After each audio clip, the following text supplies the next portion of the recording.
সুপ্রিয় খামারি ভাইরা, এখানে যে গাভীটি দেখতে পাচ্ছেন সে হচ্ছে নিউমোনিয়া রোগাক্রান্ত আর কি, ঠান্ডা লাগছে তার।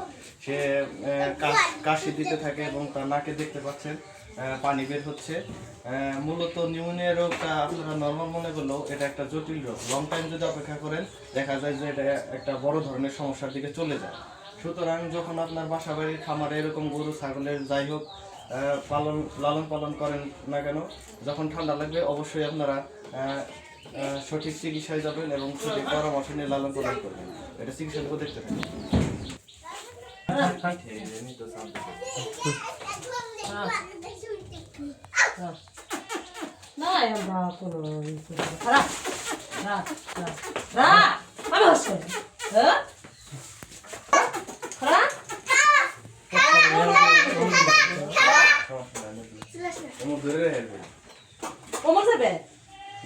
যাও ছাড় দে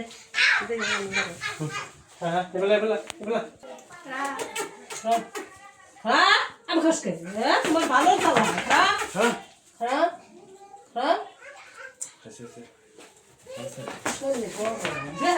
রাত্রি না কাশছিল আমি সঙ্গে চাল চাল দিচ্ছি। যাই হোক, ওর চিকিৎসা শেষ করলাম। ওর জন্য দোয়া রাখবেন এবং আপনাদের যে কোনো সমস্যায় যোগাযোগ করবেন। ধন্যবাদ।